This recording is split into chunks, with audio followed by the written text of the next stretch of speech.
সবাইকে নমস্কার।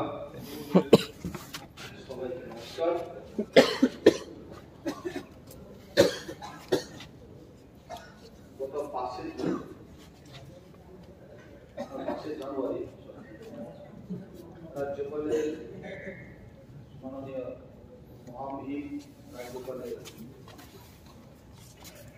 ভাষণে ভিত্তি করে আমরা যে ভাষণ দেওয়া, আমি ওনার ভাষণকে ক্রিটিসাইজ করবো না এবং সমর্থনও করবো না, কিন্তু আমার পয়েন্ট যেটা আছে ওইটা নিয়ে আমি সিধা হব। আজকে এখানে দেখলাম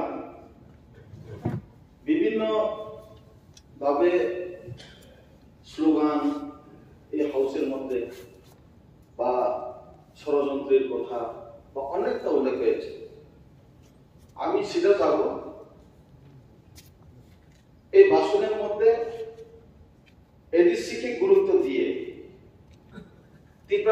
আমাদের ত্রিপ্রাসাদের জনজাতিদের বা আমরা ত্রিপ্রাসা যারা আছি আমাদের জন্য যে গুরুত্ব দিয়ে দেখা, সেটা আমি এখানে দেখছিলাম। এখানে আমি করবুক বিধানসভা থেকে আসছি, তাই বিশেষ করে আমি করবুকের ব্যাপারটা নিয়ে আমি উল্লেখ করব। আমার 3টা বিসিতে বিদ্যুৎ সরবরাহের অভাব, পানীয় জলের অভাব, সমস্ত জায়গাতে অভাব, কিন্তু তারপরে বিশেষ করে 3টা বিসিতে যে অভাব, সেটাকে নিয়ে নেটওয়ার্ক কানেকশনের যে অভাব এখনো আজকের দিনেও দাঁড়িয়ে আমি দাবি করতে হয়। তীর্থস্থান যেটা তীর্থমুখ বলে দম্বর তীর্থ, যেটা আগামী দিনে 14-15 তারিখে এখানে বিরাট একটা লক্ষ লক্ষ মানুষের সমাগম হবে। সেই জায়গাতে এখনো নেটওয়ার্ক কানেকশন নেই। আমি বারবার 2বার আমি পবিত্র বিধানসভাতে আমি উত্থাপন করছিলাম, যে দাবি করছিলাম যে এটাতে আমাদের কাছে অত্যন্ত প্রয়োজন। আজকে লক্ষ লক্ষ মানুষ এখানে যখন সমাগম হয় পবিত্র বিধানসভায়, আমি দাঁড়িয়ে বলছি ওই জায়গাতে নেটওয়ার্ক কানেকশনের অভাবে আজকের দিনে আমি দাবি করতে হয়। তারপরেও আজকে এখানে রেশন শপ বা আপনাদের যে এখানে ব্যাংকের অভাব, এখানে রেশন শপ তাদেরকে অনলাইন দিয়ে নেওয়া হচ্ছে না এবং অনেকটা তাদেরকে পিছিয়ে দেওয়া হচ্ছে। তো আমি বলবো, আমি দাবি করব আগামী দিনেও যাতে মাননীয় মন্ত্রী মহোদয়ের কাছে আমি সেই দাবি রাখবো, যাতে করে মুগছড়ি এবং নিউ গুমতি 2টা বিসিতে আগামী দিনে আবার যে আমি দাবি করব যে নেটওয়ার্ক কানেকশনের জন্য অতি সত্বর নেটওয়ার্ক কানেকশন দিয়ে তাদেরকে উপকার করা হয়। দ্বিতীয়ত হচ্ছে মাগরুম বিসি, যেটা আজকের দিনে দাঁড়িয়ে আমি বলছি লাস্ট পার্ট বর্ডারিং এরিয়া বাংলাদেশের মাগরুম বিসি যেটা আছে আমার এখানে, সেই মাগরুম বিসিতে ওএনজিসি দ্বারাই আজকে সাকসেসফুলি ওএনজিসি গ্যাস পাচ্ছে। এখানে খনিজ সম্পদ আজকে এখানে আমি আপনাদেরকে অনুরোধ করব, ওই জায়গাতে খনিজ সম্পদ আমাদের যে জায়গাতে সারা রাজ্যে উপকার হবে, সারা ভারতবর্ষে উপকার হবে, কিন্তু মাগরুম বাসী যারা আছে তাদের কিছু উপকার হচ্ছে না।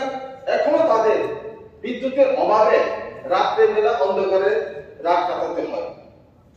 আমি আপনাদেরকে অনুরোধ রাখবো, সেটা যেন আপনাদের, আমি মাননীয় মন্ত্রী মহোদয় যারা আছেন, বর্তমান সরকার যারা আছেন, আপনাদেরকে আমি অনুরোধ রাখবো সেটা যেন অতি সত্বর তাদেরকে বিদ্যুৎ সরবরাহ করার মাধ্যমে তাদেরকে উপকার যেন করা হয়। আর আছে আছে আমাদের এখানে বগাচলের বেশি, রাস্তাঘাটের অভাব, পানীয় জলের অভাব। আমি বারবার DWS এর এবং PWD এসডিও এবং এক্সিকিউটিভ সাহেবদেরকে আমি রিকোয়েস্ট রাখছিলাম যাতে করে আমরা তাদেরকে উপকার করতে পারি, রাস্তাঘাট, রোড কানেক্টিভিটি এবং আমাদের পানীয় জলের সরবরাহের মধ্য দিয়ে, কিন্তু এখনো সে অভাবে তাদের ভুগতে হচ্ছে। আমি বলতে হয় যেহেতু তিপ্রাসা এরিয়া, ওই জায়গাতে আমি ওইখান থেকে যেহেতু আমি প্রতিনিধিত্ব করছি, ওই তিপ্রাসা এরিয়ার জন্য সবাইকে তিপ্রাসার জন্য বা জনজাতির জন্য কান্নাকাটি করছে। তো যাতে করে সেটা সঠিক নজরে সঠিক দৃষ্টিতে রেখে তাদেরকে যেন উপকার করা হয়, সেটা আমি আপনাদেরকে অনুরোধ রাখি। এখানে করব বিধানসভার মধ্যে আজকেও আমি বলতে হয়, সেদিনও আমি বলছিলাম বিগত অধিবেশনে, করব বিধানসভাতে কলেজের অত্যন্ত প্রয়োজন। হাজার হাজার এখানে ছাত্রের, যখন ছাত্র অন্য জায়গাতে অন্য কলেজে গিয়ে ভর্তি নিতে হয়, তাদেরকে অনেক সময় যে তোমরা তো এখান থেকে না, এখানে যারা ঢুকে আসে তাদেরকে আগে অলরেডি হয়ে গেছে, তাদের মানে অমরপুর, তোমরা অমরপুর যেহেতু পাশাপাশি কলেজ আছে, অমরপুর কলেজে তোমরা ভর্তি হও, এখান থেকে অনেকজন বঞ্চিত হয়েছে। তা আমি রাখবো যেহেতু ছাত্রদের জীবনের প্রশ্ন, আমাদেরকে অতি সত্বর কলেজ স্থাপন করে যাতে তাদের আমাদের ছাত্রের জীবন যাতে ব্যাঘাত না ঘটে, পড়াশোনার জন্য যাতে তাদের ডিস্টার্ব না হয়, তাদেরকে ভর্তি আগামী ভবিষ্যতে আগামী বছরে তাদেরকে ভর্তি করতে হবে কলেজের অন্যান্য কলেজে, কিন্তু তাদেরকে প্রায়োরিটি সেই প্রায়োরিটি পাচ্ছে না।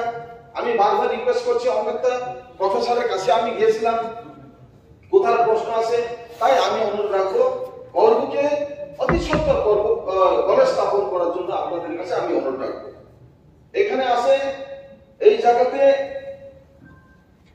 যে রাস্তাঘাট তো আমি অনেকটা জায়গাতে খুব আমাদের এখানে কোন রুট কানেক্টিভিটির অভাব এখনো হচ্ছে না, কোন জায়গাতে টোটালি হচ্ছে না। আমি অনেকটা গ্রাম ভিজিট করেছি।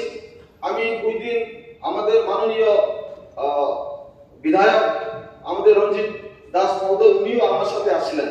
আমি ওনাকে বলছিলাম দেখুন আমাদের কি অবস্থা, তীর্থমুখে যখন ওনার সাথে আমি জয়েন্ট ভিজিট করছিলাম, ব্যাপারটা এখনো ভাঙ্গা ব্রিজ, এখনো রাস্তাঘাটের অবস্থা বেহাল দশা। তাই আমি অনুরোধ রাখবো এখানে যাতে এইগুলি অ্যামেন্ডমেন্টে যেটা যেন এই বাসনের যেগুলি আছে এখানে যত সংযোজন করার জন্য আমি অনুরোধ রাখবো। তারপরে আছে আমাদের এখানে এখন আমি দাবি করেছিলাম PWD এবং RD ডিভিশন, যেহেতু করবকে দুইটা সাব ডিভিশন আছে, PWD যতনবাড়ি সাব ডিভিশন এবং করবুক সাব ডিভিশন, আরেকটা সাব ডিভিশন ছিলাশড়িতে এক্সটেনশন করার পর করবুকে একটা PWD ডিভিশন যাতে করা হয়, সেটা আমি সংযোজন যেন করা হয় এই বাসুরের মধ্যে, আমি সেটাও অনুরোধ রাখবো।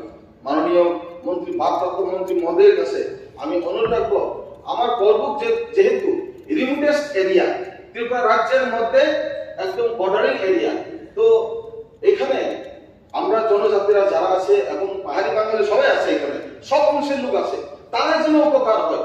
এখানে এক অংশের কথা আমি বলছি না, যারা ওইখানকার বাসিন্দা যারা আছে সবাই যেন উপকার হয়। এই যে আলোর মধ্যেও যেটা অন্ধকার আছে সেগুলি আমরা একটু ভেন্টিলেট করার যেটা দরকার আমরা সেটা করছি। আমি দেখছি আমি কারোর সাথে এখন আমি যেহেতু প্রতিনিধিত্ব করছি জনপ্রতিনিধি হিসাবে, সেটা স্বাভাবিক জনগণের যেটা যে জায়গাতে অভাব অনটন হচ্ছে সেটাই আমি ভেন্টিলেট করার আমার দরকার। এখানে আমি কারোর জন্য সুরসুরি করতে যাব না, এখানে যে যাই বলেন, কিন্তু আমার প্রশ্ন হচ্ছে যাতে আগামী দিনে বিশেষ করে করবুনা শুধু এডিসি এলাকাতে একদম ভিজিট করে ট্রেজারি বেঞ্চ এবং বিউটি বেঞ্চ উভয় পক্ষ নিয়ে জয়েন্টলি ভিজিট যদি করা হয়, তাহলে আমি মনে করি এই সুশাসন আরো সুদৃঢ় হবে। সুশাসন সবাই চাই, কিন্তু এই সুশাসনের মধ্যেও যে অনেকটা জায়গাতে অন্ধকার আছে, সেটা ভেন্টিলেট করতে আমরা যেন আপনাদের কাছে যে ভেন্টিলেট যেটা আমরা জানিয়ে দিই সেটা যেন আপনারা ভালো দৃষ্টিতে দেখে সেটাকে আপনারা সব সাপোর্ট করে আমাদের জনজাতি বা তিপ্রাসা এরিয়াতে যে জায়গাতে অনুন্নত আছে ওই জায়গাতে যেন আপনারা গিয়ে একটু আমরা যে জায়গাতে রিপোর্ট দিচ্ছি সংযোগ করলে পরে আমি মনে করি এই সরকার আরো সুশাসন করতে পারবেন বলে আমি আমার ভাষণ এখানে সংক্ষিপ্তভাবে আমি শেষ করছি। ধন্যবাদ।